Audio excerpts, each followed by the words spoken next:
Welcome to another episode of the Alamo City Sportscast. Today we're going to be joined by the infamous, the man, the myth, the legend himself, Spurnandez. What's up, bro? Hey, ¿cómo estás, homie? What's going on? How's everybody doing out there? Oh, we're just keeping it puro here, dude. Puro exit 7. Puro pinche exit 7. Puro marbot. Hey, man, we got to start the show off by, playing our usual grito. Got to pour some out here for the losers here, and that would be none other than the Texas Rangers. Se lo cagaron los pinche Rangers. So pour some out for the Rangers fans.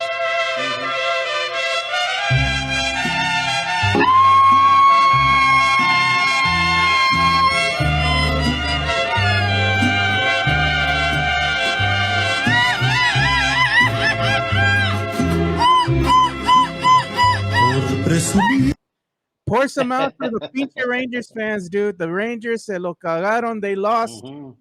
And you know what? They lost to the Mariners 0-1. That was all she wrote because the Astros won against the Arizona Diamondbacks 8-1, dude. Freaking Astros, man. Where's our boy Leja? Where's Chris Leja at? He's on the road right now. That was his excuse. Yeah. I'm on the road. I can't call in. No, hombre, ya está más crudo que la chingada. He was out there having a good time. Yeah, he's probably still trying to sleep it off. Yeah, bro. So congratulations to Astros Nation and Astros fans all across the great state of Texas. For sure. Hey, for sure. Their team, the underdogs, they didn't look like they were going to pull it out. They waited to the last freaking possible minute, the last game of the season, and they won. That's all they had to do was win. Hey, man, credit to the Astros. They pulled up, and they did what they needed to do, and the freaking Rangers, once again, they breaking hearts, bro. They had the fans believing. Right? They did. They did. They. That means now that the Texas Rangers will go ahead and have to go into the wild card race here. Right. And they don't want to do that, dude, because some of these wild card teams, they're pretty damn good, man. Case in point, Tampa Bay Rays. That's a sneaky, damn good team, bro. I have that team coming out of that wild card, coming out of the wild card race, and they could make some noise. So it's gonna be tough. Yeah, it's gonna be tough. They're gonna come in there with some momentum. So hey, it pays to win. You don't got to worry about that stuff. So it does. I know my man John Dyer ain't happy about that. And while looking for the Rangers fans, ¿qué pasó? They were talking a lot of shit over the last couple of weeks. Y ahora, crickets. Life comes at you fast, bro. Like I always say, life comes at you fast, dog. Hey, man, we got some people watching here. Anthony L, what's Anthony up? L, what up, bro? What up? What's up? And then David Atwater. Rangers in the playoffs is all that matters. Hey, bro. I mean, they are technically right. They are. I mean, they say they dominated the Rays in the regular season. Hey, bro. Okay. The postseason's a different story, man. Different story. Again, anyone can come out of it, but that's true. That's true. And then you hand over Fist. He says, "What's happening?" Fist. What's up, my man? What's up? Fernandez. And Tim Gonzalez says, my Duke boys dropped to 19th in this week's AP poll. All right. Keep an eye on Duke. Boss man. Tim Gonzalez, my man. What's up, my man? What's up, big dog? Yeah, man. Thank you guys for watching. Hey, but we got to get into a talk right here real quick, man. I don't know if you saw, but the Spurs, they had media day today. Absolutely. A lot of good stuff. Yeah, that is the talk, man. You had everybody out here, bro. Everybody was out there covering the Spurs Media Day. You had Devin Vassell. You had Wemby, Keldon Johnson, Zach Collins. You had everybody out here, man. Jeremy Sochan, Coach Pop. The only person I didn't see at Media Day was a pinche Coyote. Hey, he was representing out at the park Saturday. They had a little party with the hype squad. Oh yeah, Coyote was there. Steph was there. Yeah, it was a good time. Yeah, we should have had her on so she could have talked to us about that, dude. Because I wanted to see. We got to get her. Yeah, somebody who was there. What was the vibe? Yeah, she was there with the Spurs lady. I don't know if you could pull up her Twitter, but she put up pictures with the hype squad and videos and stuff. It was a good time. Yeah, kids were out there. It was a family friendly event. There she is. Yeah, pull her up. There she is. Give her a follow at Chicana Fuerte. If you go, she had some video there. She's always repping mudslings. Oh, she loves her some Zach, man. She loves her some Zach. Yeah, I saw that dude right there. She loves her some Zach. some Zach and Dougie, man. So yeah, There it is. yep, there it is right there. So That's it was pretty a good badass. time. Yeah, That yeah. was good Coyote weather was out for it there. too, man. Yeah, for sure. Is that the little Necio right there? No, he's coming up. You'll see him though in this video. There's a part of the video where he comes up and hugs the coyote. Everybody No, else is like, hanging out there. And Nesto runs up to him and hugs. There he is. He's there he there. is. But he'll run up to him at some part of this video and just give him a big hug. But nah, man, it was a good time. Yeah, she said it was a good time. Hype squad was out there. And she's up there. She's with the Spurs lady. Sylvia's doing good, healthy, happy. Oh. So yeah, man, she said it was a good time. She's repping that DAC bottle service champagne shirt. Yeah, I see that, man. Yeah. Good stuff, man. She's poodle, man. She's poodle. Yeah, but let's go ahead and share some of this stuff too from the media day, so we can go ahead and talk about this. Yeah, because I mean, there was good things that came out of media day. Nice little sound bites here and there. Mm-hmm. Players saying the right things. There's our boy Jeff Garcia there. He was there too for media day. Hector Ledesma there, a friend of the show, was there for media day over at Sports Tonight. There's Coach Pop. He was addressing the media, man. I like this, man. You get to see the players just kind of having fun with it, talking with the media. They're not being asked a lot of serious questions. Yeah, they did ask, I mean, what are your expectations moving into the season? And they all said kind of the same thing. You know what? We don't want to talk about that. We don't really have the expectation. We just want to play hard, go out there. But I think the low key, though, they want to make a statement. They want to come out and show the world, hey, we're here. Don't forget about us. We're going to make a name for ourselves this season. You all watch, Oh, yeah. And I like that, man. I even like what Wemby had to say. Wemby was out there and he was saying a lot of the right things too. So was Zach Collins. Keldon Johnson, man. Some people were saying Keldon looked disinterested, and I'm like, I don't know if I would say he looked disinterested. Maybe he's just one of these guys that was like, hey, man, I'm tired. It's the media day. I just want to get in and get this thing going. Maybe he's starting to start working, with his teammates. So I don't know if he was disinterested, but I think he was just, maybe he just wasn't feeling it all that much. Maybe he's not a guy who likes to talk to the media all that bad, Right. Could be. But I mean, what were your little tidbits that you took away from Spurs Media Day? Yeah, man. You know what? I'm on West Coast time, right? So it's 10 o'clock here, right? So, but I did get up early, and as soon as I got up, I saw everybody getting ready for Media Day, right?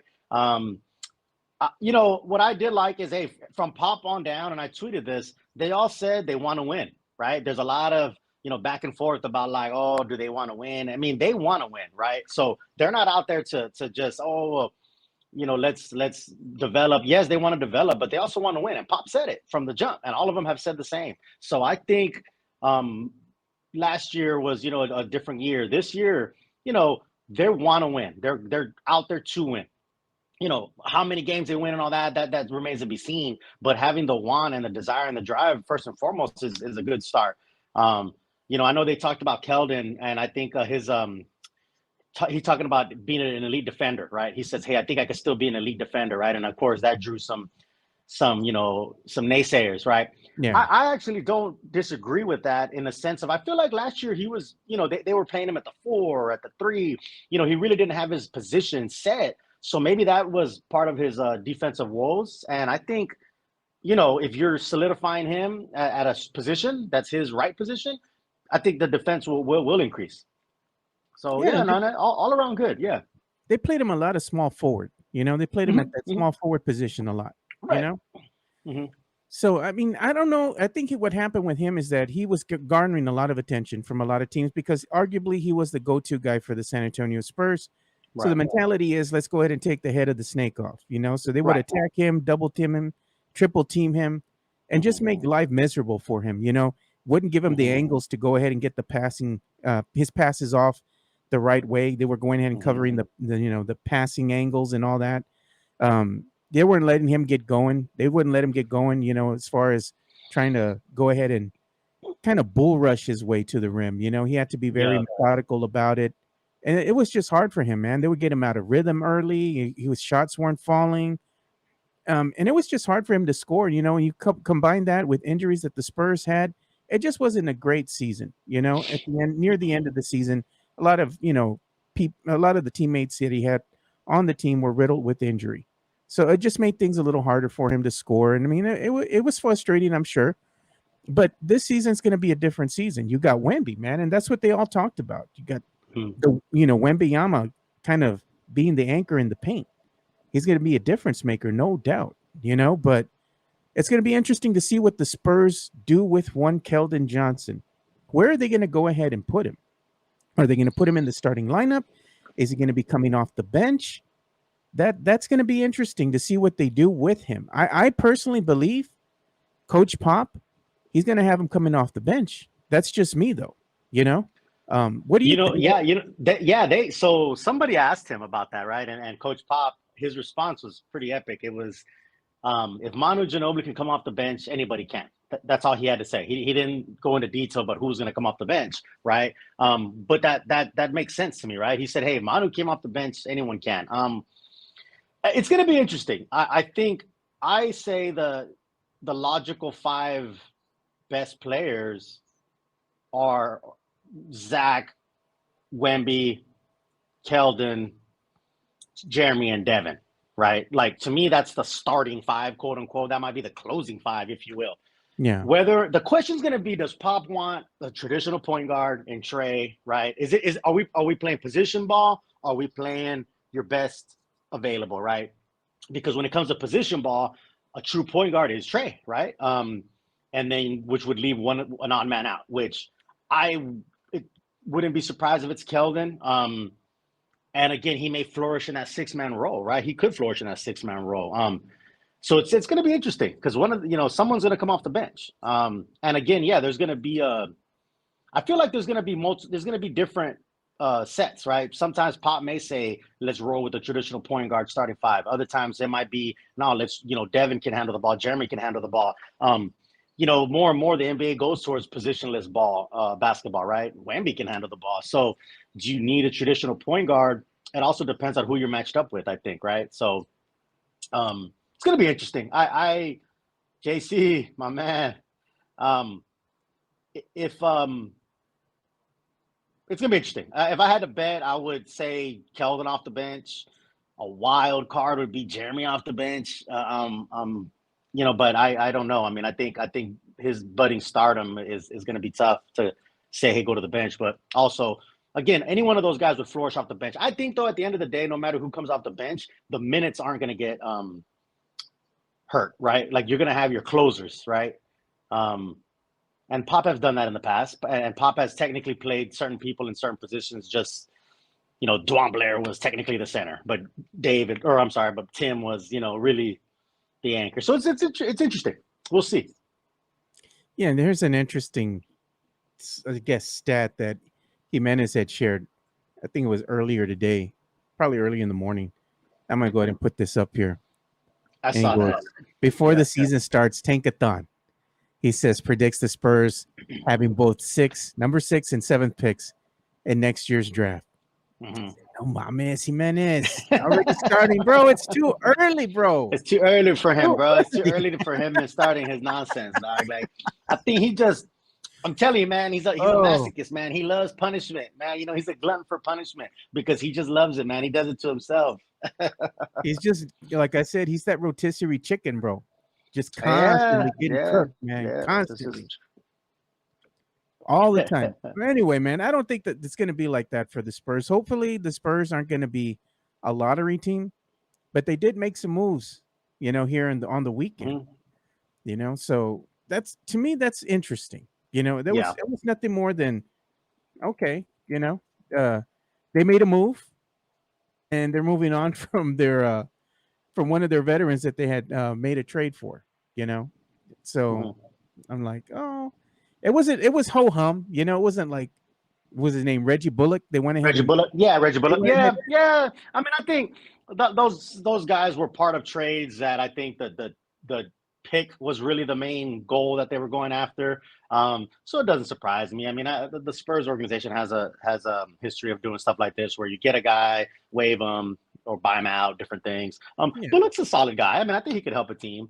But I think with the guys that they have, and again, it's where are you? Pick your poison. You bring a vet, but is he going to take minutes from the young guys? You know what I mean? And how is that going to operate, right? So Yeah.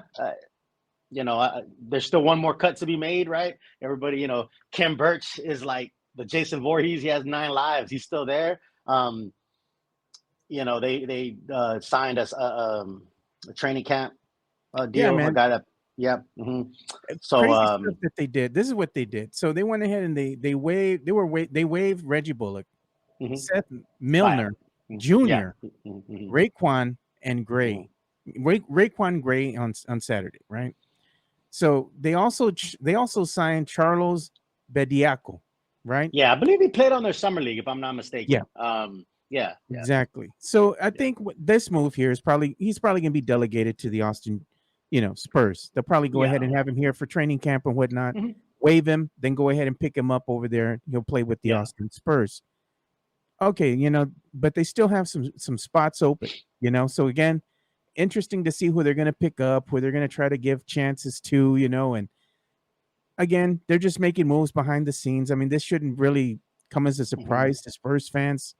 Unless they were waving like CD Usman or something like that, then they'd be like, "Hey, what are you guys doing?" And they showed CD Usman too. He was over there, media day. Yeah, he looks like he's going to be part of I think he's going to be I think he's going to be that piece off the bench that comes off as spark every once in a while. Yeah. I feel like the Spurs have had their eye on him for a while. I feel like I remember, a few years ago, some talks about him coming over, and he fits right. He had the international flavor. He's a shooter, right? He's like one of those typical Spurs players from back in the day that, he ain't gonna be a star, he ain't gonna be a starter, a Steve Kerr type guy, a dude that just comes off the bench and starts knocking down shots for you, right? Or Roger Mason, right? Somebody like that can get hot, right? And I think this guy with a reinvigorated team, and he doesn't got to be the main guy or even the top 3 or 4 or 5 guys. He could come off the bench and do some damage, right? I feel like he's gonna be one of those fan favorites that comes off and gets hot and hits some shots and clutch moments. Like I said, like a Roger Mason, like a Gary Neal. Yeah.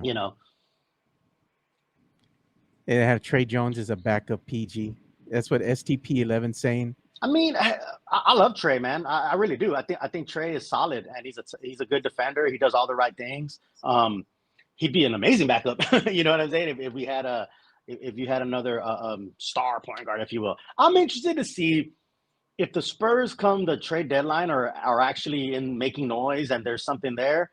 Maybe they make a trade at the trade deadline, right? Again, I know this is not characteristics for the Spurs. It's not. People are like, no way, whatever. This is a new era with Wemby. There's a new thing going. If they make noise, if they're somewhere and contending come trade deadline, maybe they do make a move. They have assets. They have things there. I don't know. We'll see. Again, like I always say, I'm not like some of these Twitter folks who absolutely know what's going to happen. They know what's going to happen. They know what Pop and RC are doing. They know everything, right? I don't know any of that. They got the inside information. Yeah, of course. Yeah. They already know. They already know what's going to happen. Why even watch the games? They know they know what's going to happen this season. Apparently, I already know the outcome. Yeah, exactly. I already know the outcome. They swear they know everything. I never talk in absolutes because I don't know, right? I really don't. Right? Nobody does, man. Right? At the end of the day, my man right here said Sadie Osman is his nephew. That's interesting because Turkey played for the Spurs a little bit. That's it. I didn't know that. That's interesting. Yeah. That's cool. Well, but man. So weird we'll connection there, right? What a weird connection. That is to the Spurs. That is. Yeah. I know he's from Turkey. I do know that. But yeah, that's interesting. It wasn't a lot of the things that the players had to say, in particular, I like what Wemby had to say. He just wants to go out there and win. And he said he gained about 10 to 15 pounds since he's been here in San Antonio. Tacos, bro. He's on the prowl, man. Them tacos, somebody invited him to the asada, vato. They invited him to the asada. He was out there eating tacos, asada, pastor. Yep. He's eating those tacos. We gotta get Chris Leja to cook for him, man. To throw down on that grill, and we gotta bring him. We gotta get him going. Pull up. We got you, homie. Pull up. But it is bound to happen. He put on 10 to 15 pounds, and I think it's because he's been working out a lot with the players, trying to find that healthy median in between. They want him to put on a little bit of weight, but not too much because it's going to affect his longevity in the league. So he just wanted him to bulk up with muscle. Doesn't mean that he has to put on a ton of weight. We don't want him to look like Yao Ming or nothing, Right. Still, you want him comfortable at that playing weight that he's going to be entering the league in. And you don't want him to be in, So I think it's a good, healthy median in between. So I like the Absolutely. things that he had to say. He just wants to come in. He wants to help the team. He wants to win. He seems like he really loves being here in San Antonio, and he loves the people because he's like, he said, I feel blessed that the people have embraced me. Like he really feels connected to the culture, the Yeah. people here in San Anto. And by him going to the murals and them just having them come in, he doesn't need bodyguards or nothing. Everybody's just real respectful, trying to buy him drinks. Of course he's still not a drinking age, but Yeah. like Buying a taco lemonade. taco, Buying lemonade. some lemonade. Yeah. So We gotta get. You know what? We gotta get him some special leaf, man. My man hey, JC. there We you gotta go. get him some special leaf. Yeah. There you go. Maybe that'll make its way to him pretty soon. You're always Yeah. around town, so be like, hey, We'll dude, work it. check Well, this yeah, right here. We'll work that. I gotta put it in his hand. I gotta put it in his hand. But you feel that he's loving it here. He's only been here 2 months, Yeah. and it seems like he has a connection with the fan base, the people. He's embraced the city. He's loving it. The fans love him. And I think this is a good thing all around because the more that you have players like Wemby, who's the next Spurs, arguably superstar. This is going to be the guy that's going to be going to the All-Star game and whatnot. That's the expectation. Having him set the tone and having the other players, the younger players that have already gone out and embraced the city. And you have Jeremy Sohan being, spotted around town, Malachi Branham. You have all these players that coming out. They taking in other sporting events, SAFC and whatnot. Yeah. This is great because this is the next generation of Spurs fans, of Spurs players going out and hanging out with the fans. You love seeing that, man, because it's already here. The Wemby era is already here, man. It's here. It's not going anywhere. It's the start. And this is the beautiful thing that you like to see. This is the connections that are being made between the players and the fan base. So the bigger the connection, the stronger that bond, the more that these players want to go out there and win, not just because they want to win together collectively as a team, but they also want to win for the city, dude. They want to win for the fans. And that's so special because like we saw, remember in the days of old, when the Spurs went on their championship runs, every time that team went further and further and further into the playoffs, it was special. It was that special bond between the players and the fan, and you feel like that's happening again, right? Oh yeah. Absolutely. Yeah, man. Yeah, the honking down commerce, right? All that stuff. Fiesta has a different vibe when the Spurs are in the playoffs. And listening to you talk, man, I started just all this stuff started coming into my head, and I started thinking about it. I think everyone deserved to feel special. That's right, JC. I think okay, he's from France, right? And I've been overseas, right? I've been blessed through my time in the Marine Corps to visit other countries, right? So I've been to Spain, Italy, Greece, Europe, and I feel like people are they're big cities and stuff, but they're tight, right? They're small, like there's like villages and there's historical landmarks, right? And all this stuff, right? And I feel like in a way, yeah, I do need to take Wemby to Bill Miller. I feel like in a way, Wemby is kind of finding, in a strange way, San Antonio very similar to his time in France and in Europe. I would be interested to hear somebody ask him that, right? I might have to hit up my man Theo, who's he's a reporter from France that's here. I met him at the Wemby watch party, and he's in, not here, but he's in San Antonio covering media day, and he's going to be around, right? So I'm going to link up with him when I'm there in 2 weeks. I feel like maybe that's has something to do with it, right? When you're in France and these different countries, you're beloved as a star, like, and you're beloved, but you could go amongst the people, right? You could walk around, you could be around. There's like, and it's like a cult following, but you're part of us, right? So I feel like that's what he's starting to feel here, right? That's one thing He's about one San of Antonio us. is exactly. He's one of us. San Antonio has like a big city and small city feel to it, right? And when you go around and you go to the murals and you're around the people, I feel like he's feeling the same kind of connection that he did feel when he was in Europe and overseas, right? And again, there's nothing wrong with big markets, LA, New York, right, and Miami. These places, those are amazing places to live and party and hang out. I've been there, right? I love those places, but I don't think you get that in an LA. You know what I mean? Or in New York, right? You're not going to get that feel of, hey, you're one of us. It's culture. Let's go to the murals. Let's go to the bar and have a lemonade. Let's go hang out, right? And there's so much going on in LA. You're one of many stars in LA. You know what I mean? Yes, you're a big star, but get in line, right? Look at Taylor Swift, right? At the game, she has Wolverine and my other man there, and no one even paid them no attention, right? She has Ryan Reynolds and what's his name? Blake Lively. Yeah, all them, right? They're all there, right? And everyone's like, oh yeah, look, Taylor's there. I'm just saying, like, in an LA market, in a New York market, there's a lot of pros there's a lot of pros, and then, I'm talking pros and cons. There's a lot of pros for somebody to go to a big market. There really is, right? But when I'm talking about like what he wants, right? He seems to be kind of a humble dude, wants a family atmosphere, like my man is talking about. That's what he probably had in France, and that's what he had over there in Europe. That's what he's used to and what he likes, right? So I don't know. That's just me, honestly, off the top of my head right now, and kind of hearing what you were saying. I think that's kind of something there. He's enjoying the like I said, the murals, the hanging out, the going to the different events here in San Antonio, and I think it's going to get just even more enamored with the city, and the city's going to get enamored with him, and it's going to be a fun ride, man. Like, it really is. I think that he's starting to feel now. He's starting to understand how important it is to, I guess, be a San Antonio Spur, and not only that, but like I said, that connection that he's already forming with the fan base.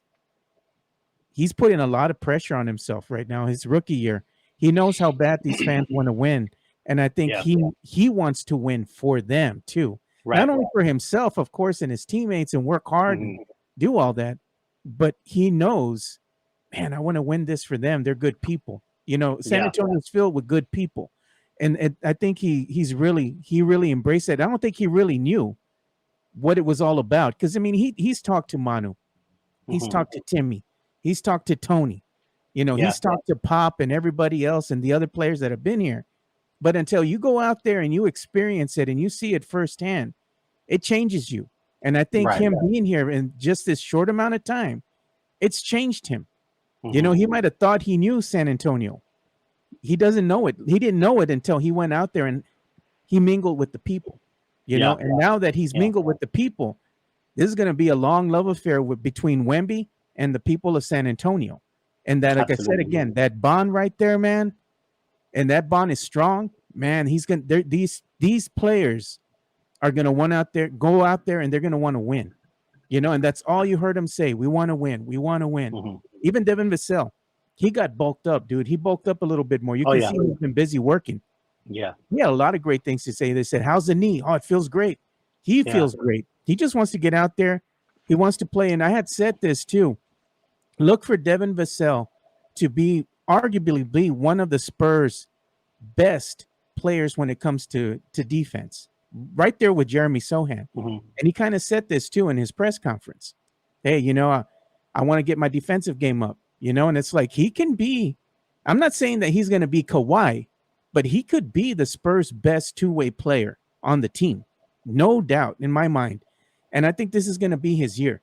As long as he stays healthy, man, I have high expectations for Devin Vassell. I even think he could possibly be the Spurs' highest scoring player on the team this coming season. Those are just my thoughts. I mean, how are you feeling about him and working on his defense? And do you think he could be one of the best two-way players the Spurs have? You know what, man? I think you're right. I'll tell you this. Before injuries last year, Devin was on track.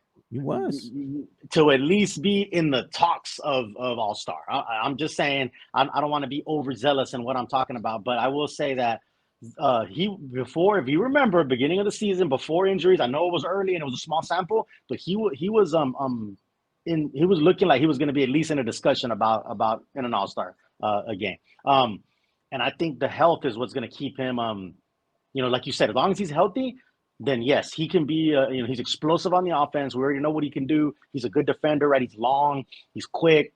I think this is going to be a breakout year for Devin. I really do. And look at David Atwater. Yeah, he's saying Devin and Wemby will lead the team in scoring. I have no doubt. Again, all the attention that's going to go to Wemby, right, is going to open up for Devin, Keldon, or Jeremy, all these guys, obviously, right? That goes without saying. But I think I'm excited for Devin. This is gonna be a good breakout year for him. Don't ever say the quitter's name again. He's talking about the Deuce. We'll name him the Deuce. That's what what's his name? My friend Wesley Perkins calls him the Deuce. Yeah, my son, he was talking to me about him tomorrow in the morning too, before he went to school. We're kind of chopping it up, talking about Spurs. My baby boy, he's already gonna be 18 years old, and he was telling me about Kawhi. I was like, no, but I don't say that name here, man. I was like, I'm Hey, done if with that. anybody wants to know anything about Kawhi, just check my pin tweet. That's all you got to do. That's all you got to do is check my pin tweet. No, but dude, it's fun, dude. I'm gonna miss those conversations with my boy, dude, when he goes off to college. He's in his senior year right now, but just having those little conversations, chopping it up, talking Spurs and this Cowboys and all that with him, man. I'm gonna miss that. Oh, it's fun, man. It's fun. That's one thing. Like I said, my boys are grown too. I do got a 16-year-old, but through we get together, we start talking Spurs, we start talking boxing, we start talking Cowboys, and that bond is always there. That's why I'm such a sports fanatic too, is because it's more than that. It's a bond that my sons and I have had since they were little kids, right? And so same here, dude. They grow up and they have their own lives and they do everything, right? That's how life is. But we always come back to be connected when it comes to Spurs games, Cowboys games, big fights, Exactly, man. My oldest, was talking to me about the Canelo fight and this and that. We're kind of talking about it yesterday. And he was telling me this morning, he was texting me before I did the show. He's like, hey, Dad, when do you want me to go down there so we can watch the games in November? Because he's going to come down and visit us in November. So I was giving him the days, that I have the season tickets and all that. Hey, we can go this day, we can go that day. So I gave him some choices, man. He's like, okay, let me see what I can do to get off. But as old as he is, he still remembers me taking him to the Spurs games, and he remembers that. So they like doing that. It doesn't matter how big they get.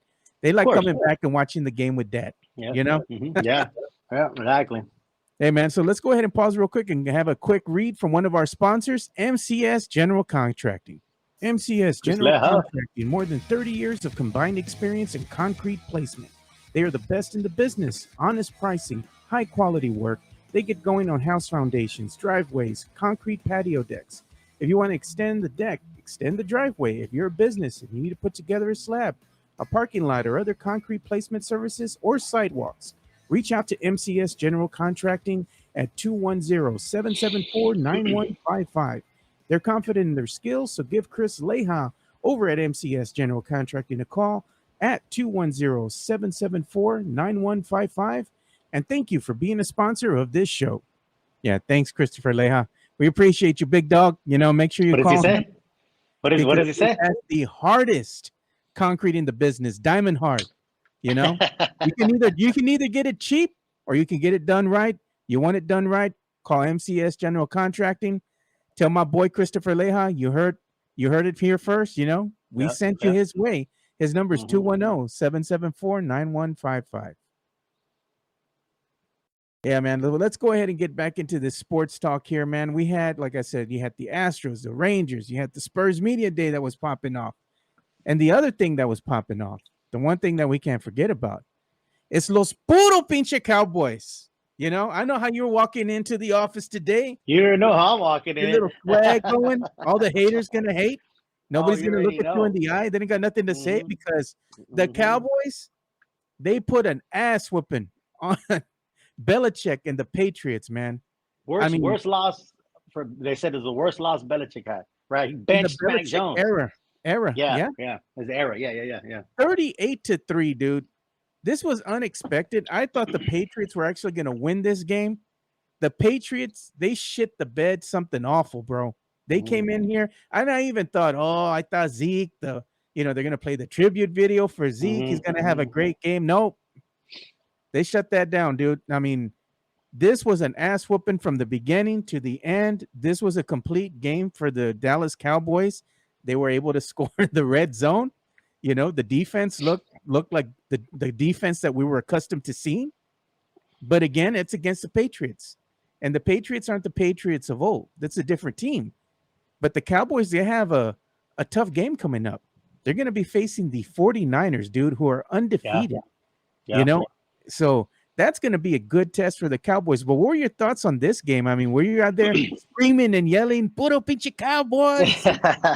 Oh yeah. I'm out here in San Diego, and I'll tell you what, you'd be surprised. There's a lot of Cowboys fans out here.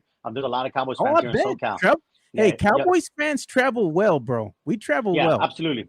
So there's a lot of Cowboys fans here in Southern California. But yeah, no, I was watching it with my sons, and they did. They struggled a little bit at first in the red zone, right? The same red zone woes kind of started, which they got to clean up, man, or they got to not get in the red zone and just score deep. I don't know what they got to do, right? But then they finally score in the red zone. The defense was there, right? Bland was on point. Micah was doing his thing. You got some touchdowns from defense. But yeah, Dak just didn't make mistakes, right? Did what he was supposed to. We're gonna see. We're gonna find out, because the first 2 weeks they look like world beaters. They didn't look great against Arizona. We don't know if that's the one-off. They look better. They look back to form against the Patriots. We'll find out. Will the real Dallas Cowboys please stand up? We'll find out this week against the 49ers. This is the test. Yeah, this is a big one. Hey man, I gotta say, man, that hat, that little cap there that Dak was wearing after the game, that had like all those colors on it, dude. Hey man, that thing was fire, bro. Yeah, they were wearing it. There was like sweaters that they were wearing with those colors. Like it was cool. It was really cool. I'm gonna snag me one, dude.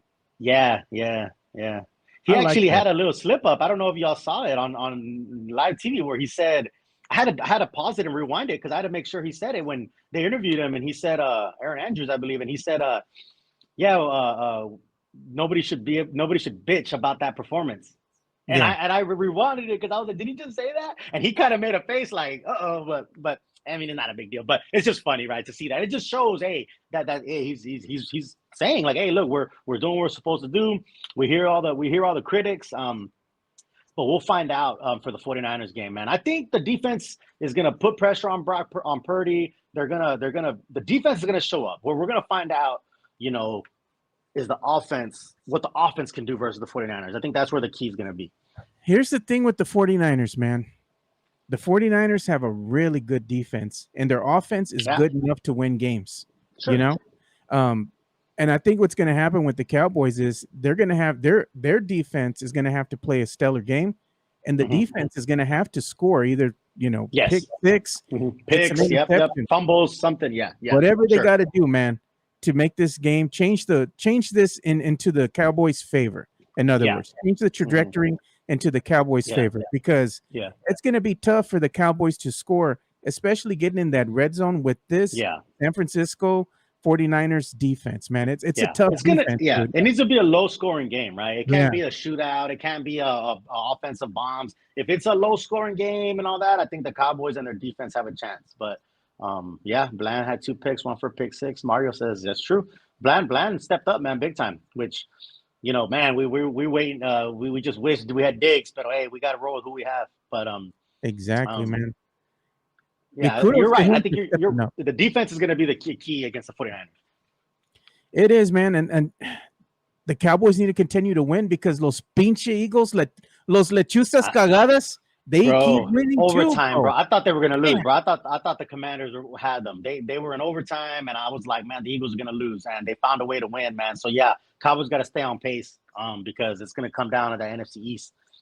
Man, the freaking Commanders, bro. Se lo cagaron, dude. They had a chance. But their defense just couldn't hold them, man. The defense just couldn't hold the line, dude. They couldn't stop the Eagles, man. And unfortunately, the Commanders, they get handed an L in OT. This is a game they could have won, dude. It's going to come back and haunt them, So, man, I'm excited about this game that's going to be coming up next week between the Cowboys and the 49ers, man. But we Sunday also night. Sunday night game, too. Sunday night game. Big one.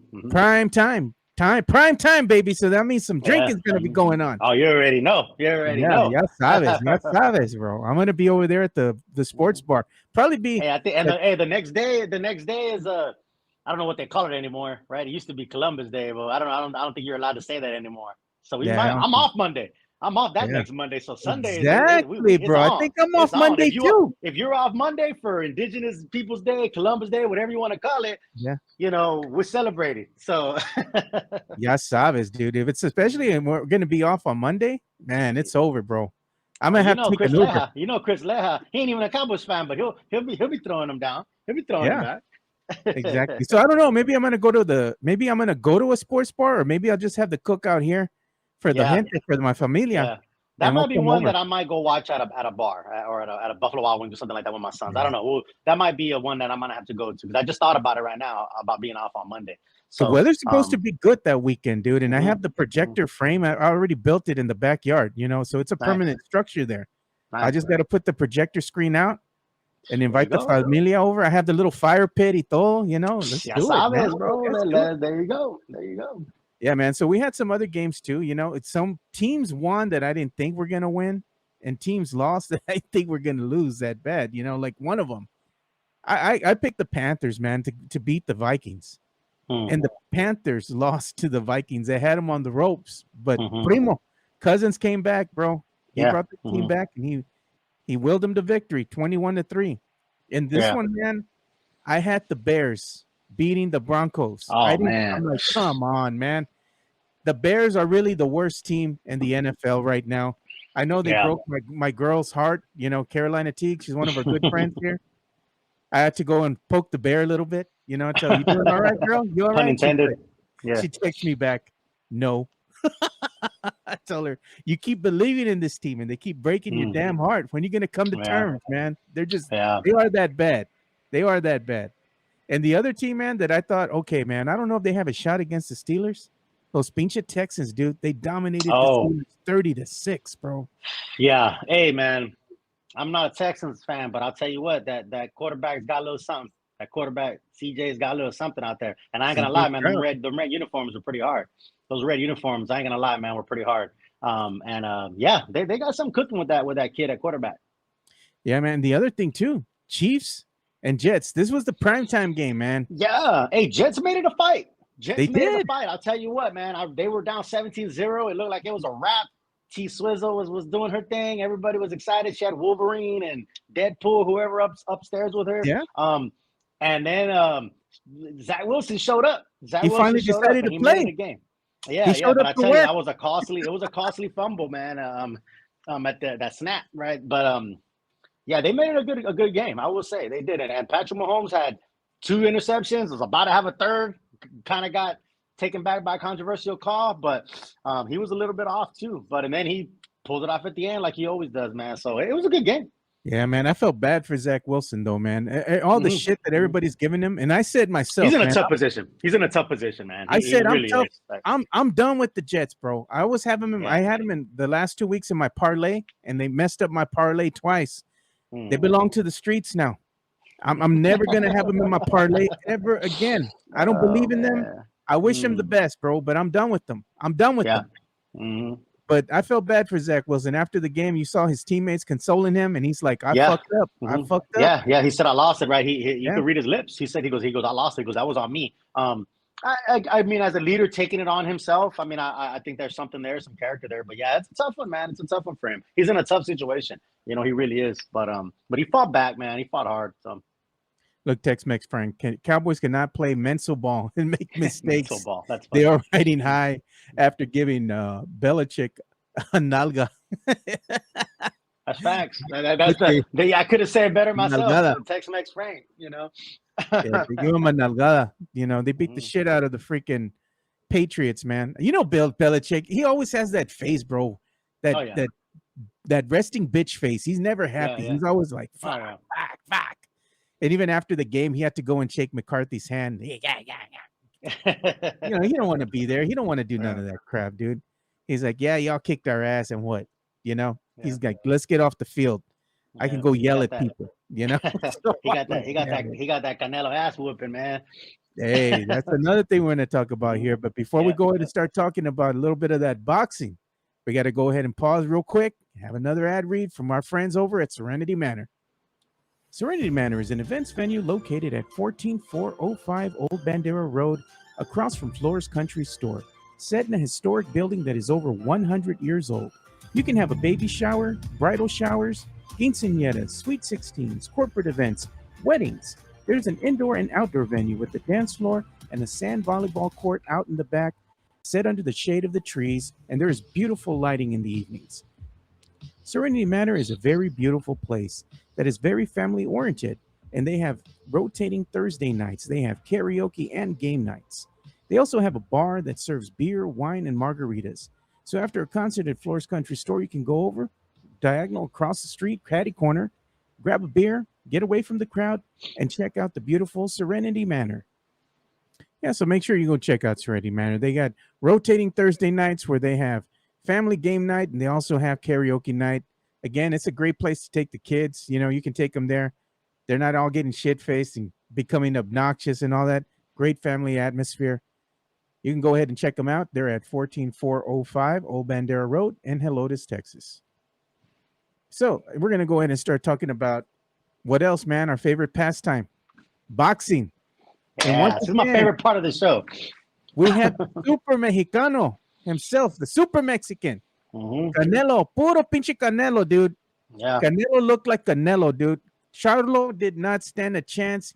He beat his ass from the beginning all the way to the end. He dominated, very dominating performance by Canelo. I was glad to see Canelo fighting like Canelo. I mean, Charlo didn't even look like he had any resistance. He didn't have any fight in him, dude. You had other boxers calling him out, saying that he was embarrassing. I mean, bro, this was a dominating performance by Canelo. I mean, do you think Charlo had any business being in that ring? So, first off, the whole card was good, right? There was a really good undercard. Oh, yeah. Our guy, Mario Barrios, El Azteca from San Antonio, had a big signature win. That was a huge win for him against Ugas. Ugas is a very quality opponent. Beat Pacquiao, been in the ring with Errol Spence. Mario Barrios getting that win was huge for him and for San Antonio. So shout out to El Azteca, Mario Barrios. Listen, like I said it last week, Charlo went up 2 weights. That's a very difficult thing to do, man. Charlo has the belts in his weight class, 154. To move up 2 weights is pretty difficult. I thought he'd be a little bit slick in the beginning, but Canelo was on point, man. Canelo was from jump. He knew that he had the dominating performance. Canelo dropped him with a body shot at one point. He wasn't really hurt. Charlo just took a knee and was like, "Ooh, man!" Like, yeah, he knew he was in over his head. I think at some point Charlo just said, "Hey, I'm gonna go the distance. I'm gonna have a moral victory in saying I went the distance." Because yeah, he really didn't put up much of any kind of resistance. I scored it round by round, 12-0 in rounds to Canelo. He looked solid. He looked sharp. He looked good. He didn't even sit down in between rounds. If you go back and watch the fights, he was standing up in between rounds, right? But yeah, Charlo Canelo, dominant performance. Who's next, right? That's what everybody wants to know, right? Who's next? Give us a fight that we want to see as fans, like right now, Canelo, he's what, 32, 33 years of age? Yeah, something like about 33, I believe. Yeah. You got to take one. You got to take that other huge fight, so, that's going to put you on the pedestal on the argument of being one of the greatest boxers of all time. In order to be up there on that pedestal, you got to beat the best. You got to beat the best. Yeah. And Canelo's resume is outstanding. I mean, it really is, right? You look through his resume; it's outstanding. I think he's definitely solidified himself as one of the best, definitely one of the best Mexican fighters ever. There's actually a connection. So we have David Benavidez, right? He's fighting Demetrius Andrade in San Antonio on November 25th, the Thanksgiving weekend, right? So that one just got announced to be in San Antonio. And David Benavidez, they call him the Mexican Monster. If you haven't seen him, he's a beast, right? He beat Caleb Plant recently. He's knocking on Canelo's door. He's not as well known, but he's a big fighter, big super middleweight. He young, strong, hungry. The question is he ready for a Canelo, or is he catching Canelo at the right time? So that would they be always a good think fight. They're ready until they step in the ring. Yeah, exactly. Of course. Like Mike Tyson said, everybody always has a game plan until you get punched. So David Benavidez is fighting Bubu Andrade in San Antonio Thanksgiving weekend, which is going to be a good fight, actually. The other Charlo brothers on the undercard on that fight now. He's fighting Jose Benavidez, which is David's brother. I think David Benavidez could be the next in line for Canelo, which would be a big fight maybe in May. I think, when I first heard people talk about Canelo fighting Terrence Crawford, and at first I thought, that sounds like a pipe dream. I actually think that might be the fight. That it could happen maybe in September. That would be a big fight. The big, Terrence Crawford is one of the best in the world right now after beating Spence. I don't know the size difference though. He would be coming up in weight also to fight a Canelo. It would be interesting to see if that fight ever happens. Crawford versus Canelo. But I think David Benavidez is definitely one of the contenders up next. He's fighting in San Antonio in November. And actually, just this morning was announced Ryan Garcia's next fight is December 2nd at the Alamo Dome. King Ryan. King Ryan is coming to San Antonio December 2nd. Mark your calendars. I just saw it this morning. He's fighting a tune-up, in a way, a guy named Oscar Duarte. Tough dude, but I think Ryan is looking at this as a tune-up for a bigger fight in the future. But it's December 2nd at the Alamo Dome. I just saw that this morning. I'm excited that the fights are coming to San Antonio, man. Yeah. I'm excited that more and more fights are coming to San Antonio, right? Hey, man, that Techport Arena, dude, is where it's at, dude. Yeah.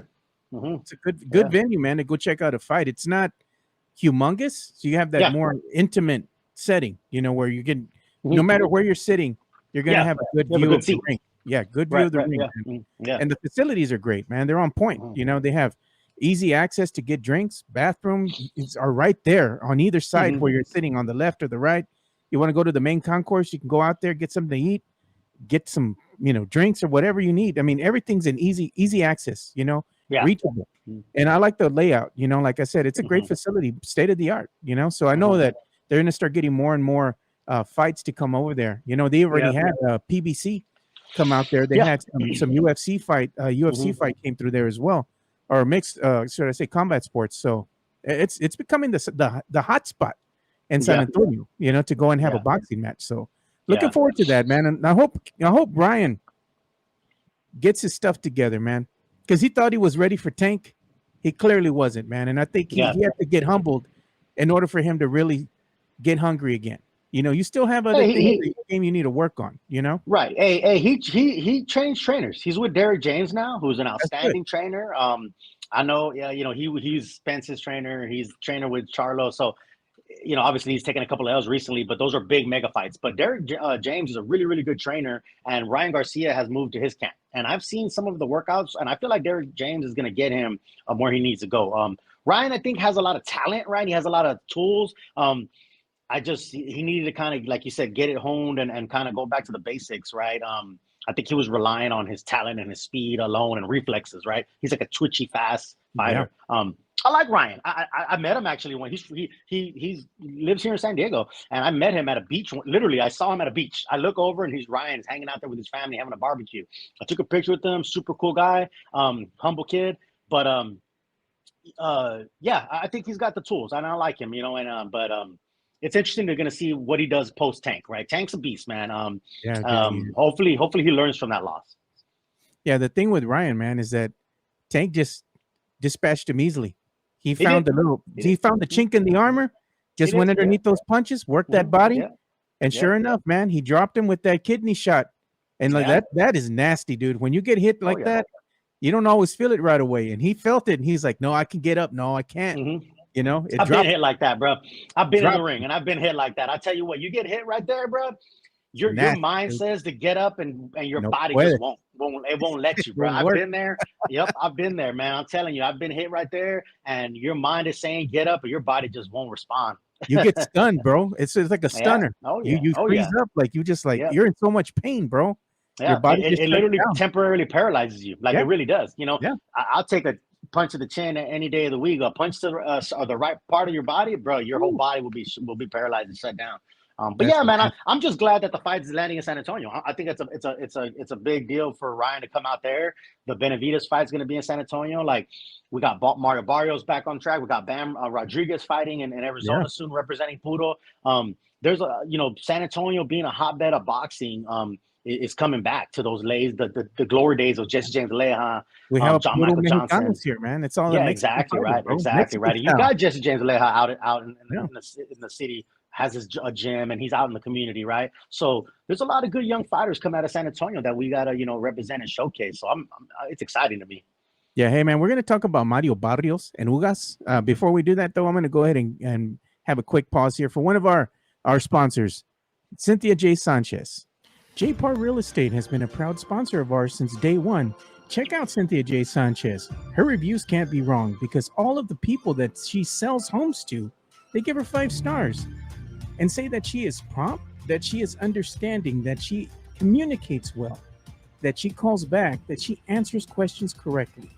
And yes, they say that she is good at what she does. If you are in the market to buy a home, sell a home, Whether it be a rental property, primary residence, or Airbnb, reach out to Cynthia J. Sanchez from JPAR Real Estate. Her number is 210-273-0748. She has 16 years of experience in real estate and is a former claims adjuster with USAA, so she knows what she's looking for when she's showing you those pre-owned homes. Give Cynthia J. Sanchez a call at 210-273-0748 for all your real estate needs. Yeah, thank you, Cynthia J. Sanchez, for being a proud sponsor of this show. Make sure you give her a call at 210-273-0748. Yeah, so let's go and talk a little bit about Barrios, dude. Barrios, man, he's one of these fighters where this last fight that he had, he again, it didn't go the way that San Antonio fans had hoped or the way that Barrios had hoped. And the thing is, I think he's starting to get back to basics again. He's looking really good as a fighter in this fight against Ugas. He came out, and Ugas, he's a Cuban fighter. He came out and he dominated, man. He dropped him twice. Even after the fight, you saw all that damage, man, that Mario Barrios put on Ugas, dude. That guy was just rolling from that one side of his face. He couldn't see out of his eye. Feel bad for the dude, man, but I mean, it is what it is when it comes to boxing. You're gonna have to fight back, bro. You're gonna have to learn to put those guards up. You got to pick your hands up. You can't just be trying to duck under, because Barrios got him. He's trying to go under, trying to duck under those punches. He got him with that combo, dude. And I have to say, man, Barrios looked very sharp. I liked his technique. It looked more honed, and he looked like a boxer. I got to say, again, you got to take the raza out of yourself, sometimes. And Barrios' biggest mistake, he likes to go in there and he likes to scrap it up, bro. He goes toe to toe. This time he looked more controlled. He looked like a boxer. And that's what you have to do. You have to learn how to box. You have to go in there and be methodical, dude. Pick your punches, Start working the body. Use your combos. When somebody shows a little weakness, man, you got to go in there and take advantage of it. I think all in all, I think Barrios is starting to come into his own. And this fight here looked outstanding, dude. What did you think? Absolutely. So when he fought Tank, again, we were just talking about how beast of that Tank is. He was using the skill early and he looked good, and then he got caught because he wanted to go to war. He wanted to trade. He had that puro in him, right? So he's back with one of his old trainers, Bob Santos, who's with Barrios now, right? And Bob Santos is a really renowned trainer, and he looked solid. The jab was key. He dropped Ugas with a shotgun jab, is how we like to call it, where he just stuffed him, bam, and Ugas went down, right? And that jab that Barrios had all night was key, and he was working behind it. He looked solid. I would say that was his best performance. Like you said, he looked like a technical fighter. He was moving. He was boxing. Ugas couldn't see out of that eye. This should give Barrios he's back in the mix for a big fight, a big title fight or something. I mean, Barrios is always going to be in the mix. I think he represented himself very well and is in line for another big fight, but he needs to fight disciplined and smart. His footwork was great as well. I liked his footwork in this fight. And the other fight that he had, I mean, he didn't have the footwork that he did in this one. He was a little lazy. He was trying to cheat a little bit, and kind of sloppy in his technique. But this one looked a lot better. You could tell he was ready for this fight. Kudos to his camp, and his trainers, man, for getting him ready for this one, because it's easy to get distracted, and I did see him talking with the media a lot, which is a good thing. It's getting his name out there, getting a lot of people to get hyped for this fight. And this was the one that he wanted to do it with, because this was Canelo. He was going to be an undercard in the Canelo fight. Yeah, exactly. So if they didn't know who Barrios was, they know who he is now, Absolutely. So I love it, man. Another San Antonio product here, ties to San Antonio, getting some love, getting that dub, getting that win, I think he's going to be in contention now to go ahead and get that title fight, so we're going to see, who do you think he's going to face next? You know what? So he's in and around the mix of 130, 140, 147, right? I think he can go anywhere around those ranges. And you got Shakur Stevenson, you got Devin Haney out there, you got all these fighters, right? You got Spence still, you got Erickson Lubin, who won a fight, which was a little controversial on the other undercard fight. He's going to be in the mix, and he's with Al Heyman. He's with PBC, so he's in the mix with those guys, right? You see Sam Watson behind him and whispering in his ear as you do at a lot of those fights. So I think I definitely think Barrios is in the mix for any of those guys, right? I would love to see him in there with those guys, a Shakur or a Devin Haney, any of those guys. Those are top level fighters. I'll tell you that. But hey, having him in the mix with those fighters is key. Yeah, I think Barrios is ready, dude. It looks like he's got Yeah. his not only his mind right, but he's got that technique down. He's got Mhm. the physicality to go ahead and Yeah. Oh go the yeah. distance, man. So I think Yeah. he's ready for the next level. He's ready for that title fight, man. Yeah. I hope he gets a shot at it, you know? Yeah, absolutely. Absolutely. I think he will. I really do. I think he will. Because he's also I mean, and I don't mean this in a disrespectful way. He's a hittable fighter, you know. He's Yeah. an all action guy. Like he's gonna come at you, but he's not hard to hit or nothing like that. So he's intriguing for those championship names because they would, even if he loses to them, he was out there and he put himself In a out there and, battle. he's going to the next level, or he beats him and Yeah. he even rises higher, right? So and he's exciting, right? He's young, he's a good looking kid. Like I think he can market a fight with a big name like a Shakur Stevenson or a Haney or anybody in those weight classes. So I think he's attractive for any of those fighters to say, hey, let's make a big fight together. You know, hell, put it here in San Antonio or something. I don't know. Put it in Texas at the Cowboy Stadium. I don't know. Yeah. Definitely, man. So let's go ahead and play another ad read before we start going ahead and signing off on the show for the day. Locked on Spurs is your daily Spurs podcast, hosted by Jeff Garcia, the lead Spurs writer for Ken's 5 San Antonio. Jeff has a healthy plethora of guests all the time on the Locked on Spurs.